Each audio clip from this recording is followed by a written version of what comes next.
Hello guys, how are you? I'm Hardeep Singh. Welcome back to your own YouTube channel. IELTS updates and recent exams. For more updates related to recent IELTS exam writing test topics, listening, reading, practice test, and speaking, you got guesswork. Please, guys, participate in everyday listening and reading practice test to achieve your desired band score in your actual IELTS exam. Please hit the like and subscribe button. Press the bell icon for the upcoming notifications. Don't forget like, subscribe and share my YouTube channel and my Facebook page, IELTS updates and recent exams. Now turn to part 1. You will hear a woman being interviewed by a market researcher in a health club about her membership of the club.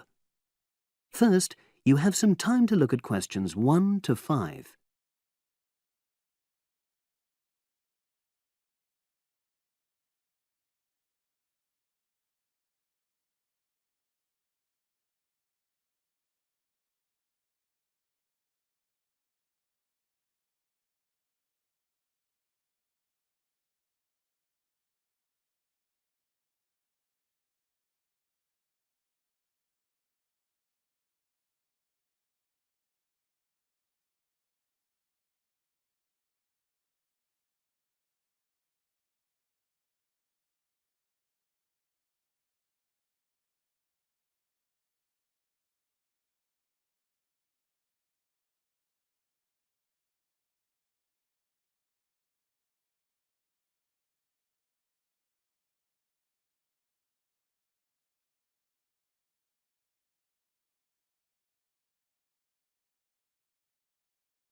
Now we shall begin. You should answer the questions as you listen, because you will not hear the recording a second time. Listen carefully and answer questions 1 to 5. Oh, excuse me. I wonder if you'd have the time to take part in some market research. What's it about? About this club and your experiences and opinions about being a member. It'll take less than 5 minutes. Oh, OK then, as long as it's quick. Can I start by taking your name? It's Selina Thompson. Is that Thompson? Yes. Okay, great. Thanks. And what do you do for a living? Well, I'm an accountant, but I'm between jobs at the moment. I understand. But that's the job I'll put down on the form. And would you mind my asking which age group you fall into? Below 30, 31 to 50, and above. Over 50, I think we can safely say. Great, thanks. And which type of membership do you have? Sorry, I'm not sure what you mean. Do you mean how long? No, is it a single-person membership? Oh, right, no, it's a family membership. Thanks. And how long have you been a member? Ooh, let me see. I was certainly here 5 years ago, and it was probably 2 to 3 years more than that. Shall I put down 8? Oh, I remember now. It's 9, definitely. Sorry. No problem. I've got that. And the last question in this first part is, what brought you to the club? Sorry? How did you find out about the club? Do you see any ads? Well, I did actually, but I have to say I wasn't really attracted to the club because of that. It was through word of mouth. So you were recommended by a friend? Actually, my doctor. I'd been suffering from high blood pressure, and he said the club was very supportive of people with that condition, so I signed up. Great, thanks. Before you hear the rest of the conversation, you have some time to look at questions 6 to 10.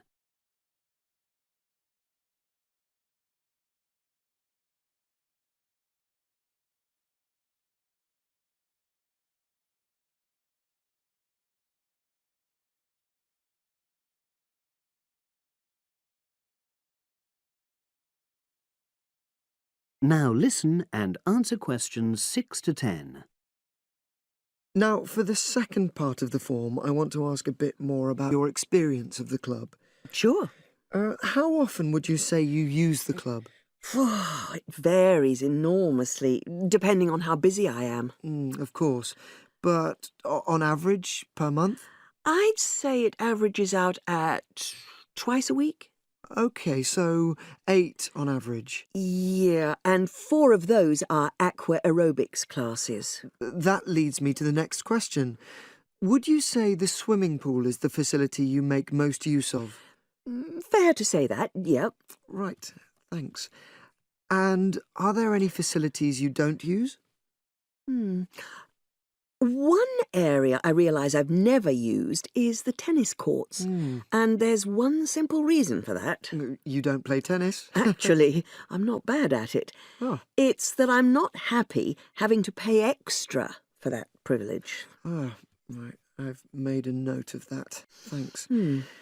Now, in the last section, are there any suggestions or recommendations you have for improvements to the club? Only about health and fitness? Anything at all?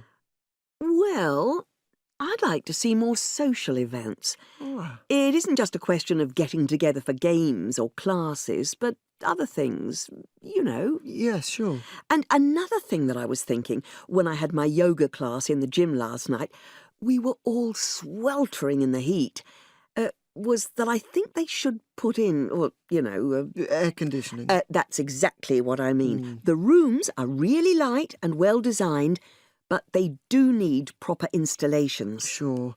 Well, I've made a note of that. Good. So, is there anything else you'd like to suggest? About quality of service, for example? Oh, everyone's very nice here. They couldn't be more friendly and helpful. Oh, but I tell you what, it's a shame the restaurant isn't open in the evening on Saturday, and Sunday as well, for that matter. Oh. So, the club should... Open it later on those days. OK. Well, thank you very much. That's all the questions I have. That is the end of Part 1. You now have 1 minute to check your answers to Part 1.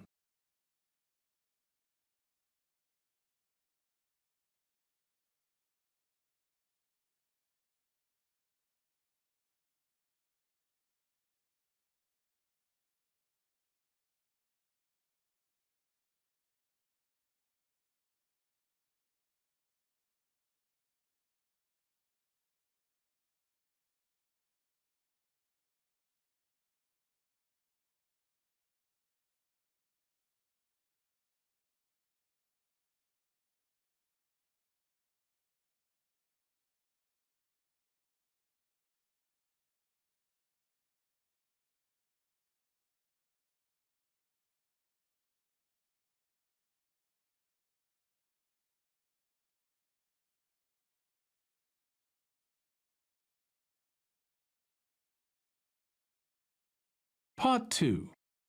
You will hear a trainer giving a talk to people who want to learn outdoor survival skills. First, you have some time to look at questions 11 to 16.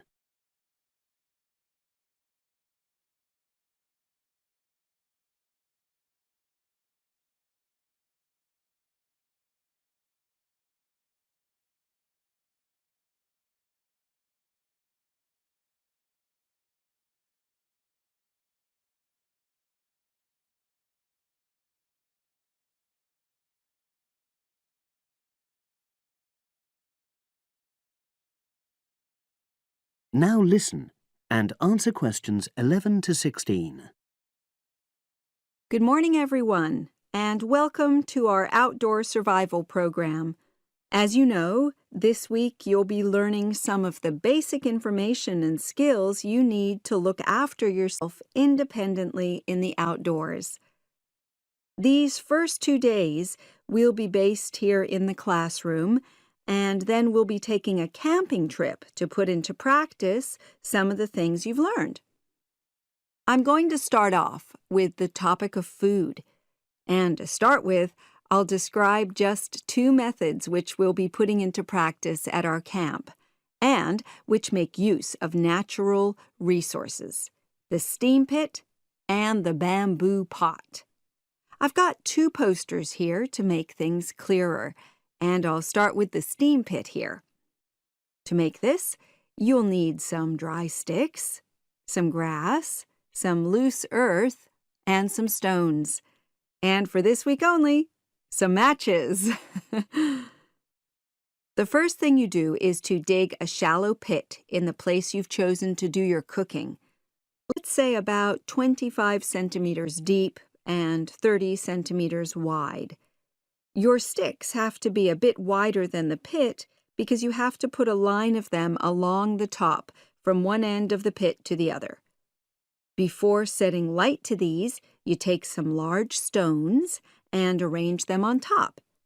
Then you start the fire and wait till the wooden platform burns through and the stones fall into the pit. At this point, brush away any pieces of hot ash from the stones. You can use a handful of grass and then take another stick and push it down into the center of the pit, between the stones. After that, you cover the whole pit with a thick layer of grass. And then you can put your food on it, wrapped in more pieces of grass, like parcels. Finally, cover the whole thing with earth. You have to pat it firmly to seal the pit. Then all you have to do is take the stick out and pour a bit of water into the opening that it leaves. It should take about 4 hours for your food to cook, as it cooks slowly in the steam that's created inside the pit. Now you have some time to look at questions 17 to 20.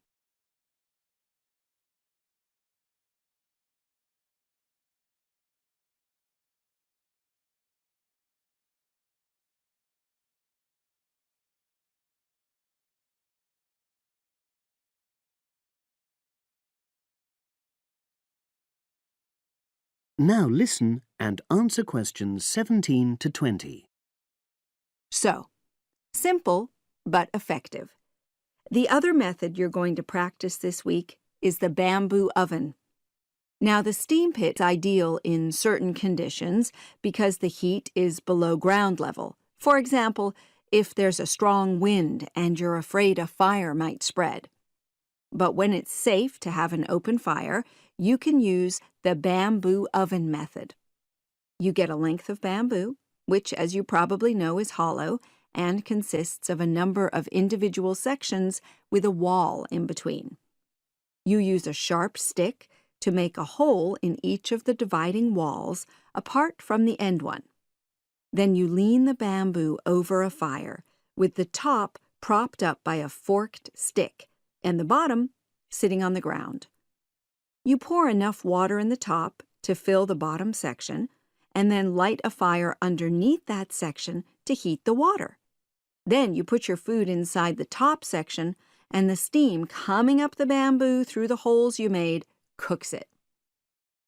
I'm going to move on now to food itself and talk about some of the wild plants you might cook. I'm going to begin with fungi. That's mushrooms and toadstools. I'm sure you'll be aware that some of these are edible and they're delicious, but some of them are highly poisonous. Now, whether they're poisonous or not, all fungi that you find in the wild should be cooked before eating, because that helps to destroy any compounds in them that might be mildly toxic.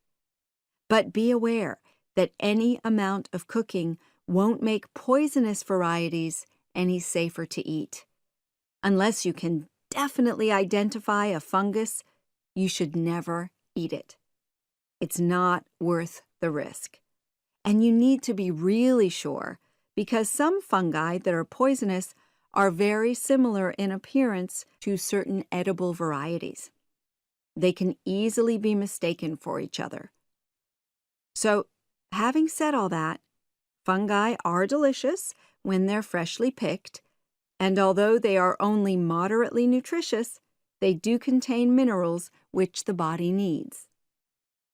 I'll move on now to leafy plants, which are generally... That is the end of part 2. You now have 30 seconds to check your answers to part 2.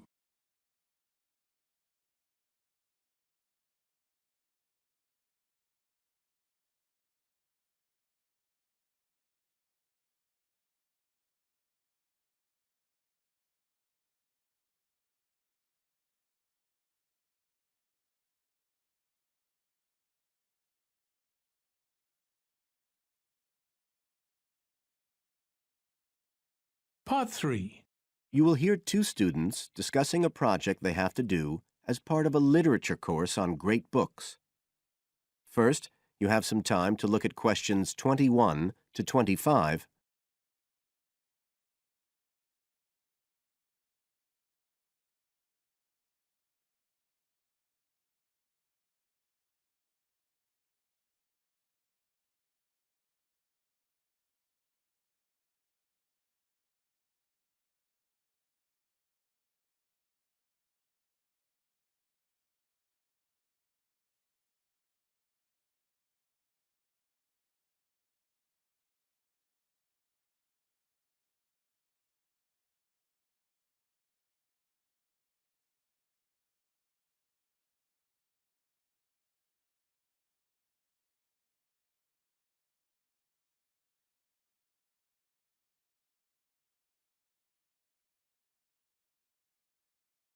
Now listen carefully and answer questions 21 to 25.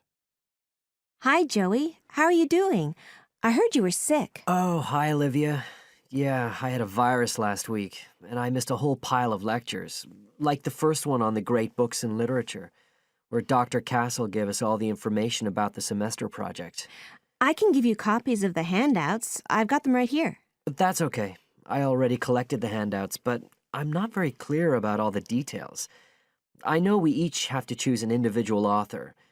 I think I'm going to do Carlos Castaneda. I'm really interested in South American literature. Have you checked he's on the list that Dr. Castle gave us? We can't just choose anyone. Yeah, I checked. It's okay. Who did you choose? Well, I was thinking of choosing Ernest Hemingway, but then I thought, no, I'll do a British author, not an American one. So I chose Emily Bronte. Okay. And first of all, it says we have to read a biography of our author. I guess it's okay if we just look up information about him on the internet? No, it's got to be a full-length book. I think the minimum length's 250 pages. There's a list of biographies. Didn't you get that? Oh, right. I didn't realize we had to stick with that. So, what do we have to do when we've read the biography? Well, then we have to choose one work by the writer. Again, it's got to be something quite long. We can't just read a short story. But I guess a collection of short stories would be okay? Yes, or even a collection of poems, they said. But I think most people are doing novels. I'm going to do Wuthering Heights. I've read it before, but I really want to read it again now I've found out more about the writer. And then the video. We have to make a short video about our author and about the book. How long has it got to be? A minute. What? Like 60 seconds? We got to give all the important information about their life and the book we choose? Well, you can't do everything. I wrote it down somewhere. Yes, Dr. Castle said we had to find or write a short passage that helps to explain the author's passion for writing, why they're a writer. So we can back this up with reference to important events in the writer's life, if they're relevant. But it's up to us, really.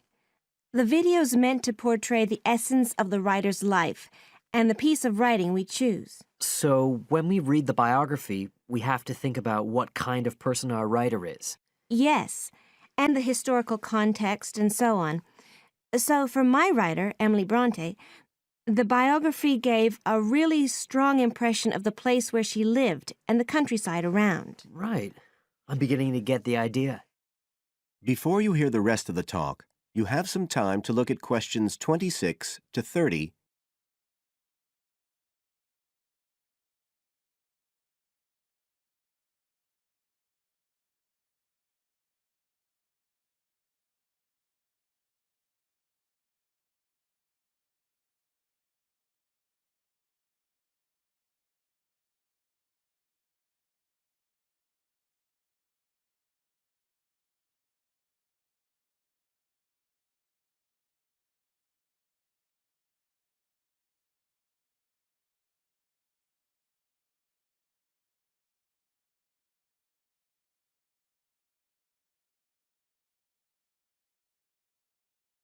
Now listen and answer questions 26 to 30.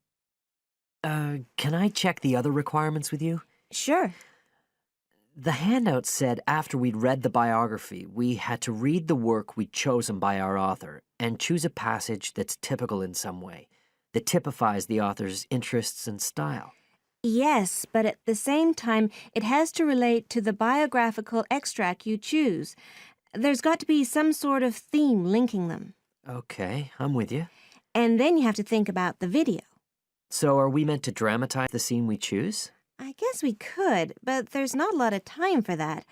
I think it's more how we can use things like sound effects to create the atmosphere, the feeling we want. And presumably visuals as well? Yeah, of course. I mean, I suppose that's the whole point of making a video. But whatever we use has to be historically in keeping with the author. We can use things like digital image processing to do it all. So we can use any computer software we want? Sure. And it's important that we use a range, not just one software program.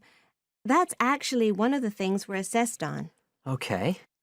Oh, and something else that's apparently really important is to keep track of the materials we use and to acknowledge them. Including stuff we download off the internet, presumably? Yeah, so our video has to list all the material used with details of the source in a bibliography at the end. Okay. And you were talking about assessment of the project. Did they give us the criteria? I couldn't find anything on the handout. Sure. He gave us them in the lecture. Let's see, you get 25% just for getting all the components done. That's both sets of reading and the video. Then the second part is actually how successful we are at getting the essence of the work. They call that content, and that counts for 50%. Then the last 25% is on the video itself, the artistic and technical side. Great.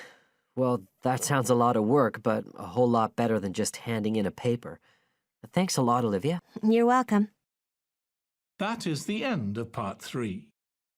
You now have 30 seconds to check your answers to part 3.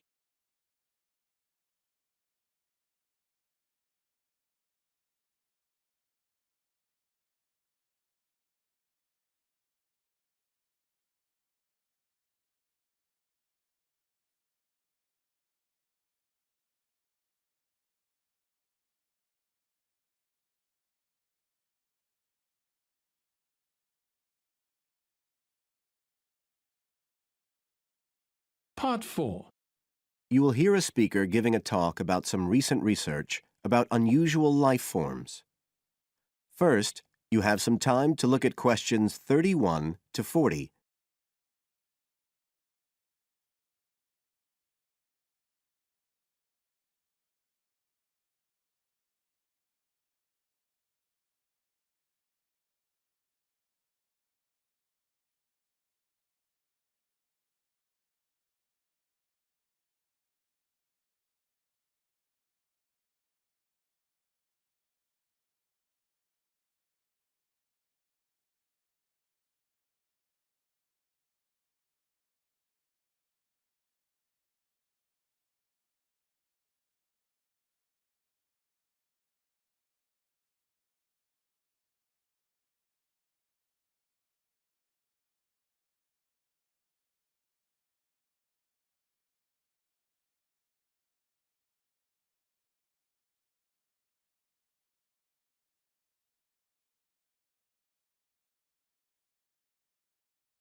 Now listen carefully and answer questions 31 to 40. Hello, everybody, and welcome to the 6th of our ecology evening classes. Nice to see you all again. As you know from the programme, today I want to talk to you about some research that is pushing back the frontiers of the whole field of ecology. And this research is being carried out in the remoter regions of our planet, places where the environment is harsh and, until recently, it was thought that the conditions couldn't sustain life of any kind. But life forms are being found, and these have been grouped into what is now known as extremophiles. That is, organisms that can survive in the most extreme environments. And these discoveries may be setting a huge challenge for the scientists of the future, as you'll see in a minute. Now, the particular research I want to tell you about was carried out in Antarctica, one of the coldest and driest places on Earth. But a multinational team of researchers from the US, Canada and New Zealand recently discovered colonies of microbes in the soil there where no one thought it was possible. Interestingly enough, some of the colonies were identified as a type of fungus called Bouveria bassiana, a fungus that lives on insects. But where are the insects in these utterly empty regions of Antarctica? The researchers concluded that this was clear evidence that these colonies were certainly not new arrivals. They might have been there for centuries, or even millennia, possibly even since the last ice age. Can you imagine their excitement? Now, some types of microbes had previously been found living just a few millimetres under the surface of rocks, porous Antarctic rocks. But this was the first time that living colonies had been found surviving relatively deeply in the soil itself, several centimetres down, in fact. So, the big question is, how can these colonies survive there? Well, we know that the organisms living very near the rock's surface can still be warmed by the sun, so they can survive in their own microclimate. And this keeps them from freezing during the day. But this isn't the case for the colonies that are hidden under the soil.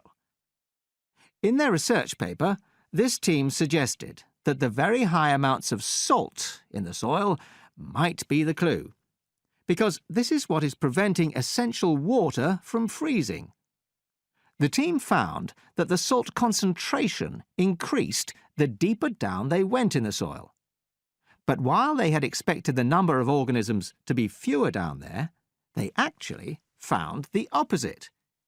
In soil that had as much as 3,000 parts of salt per million, relatively high numbers of microbes were present, which seems incredible.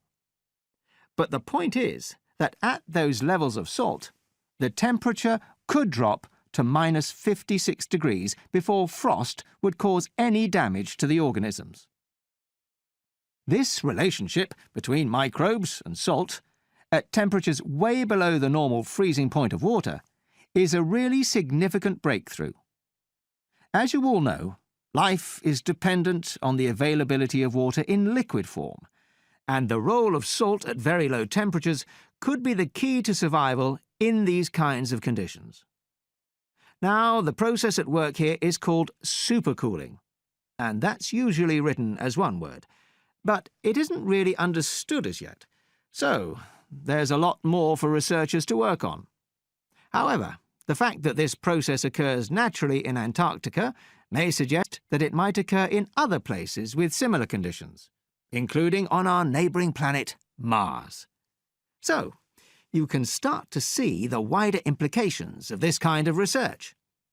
In short, it appears to support the growing belief that extraterrestrial life might be able to survive the dry, cold conditions on other planets after all. Not only does this research produce evidence that life is possible there, it's also informing scientists of the locations where it might be found. So all of this might have great significance for future unmanned space missions. One specialist on Mars confirms the importance of the interaction.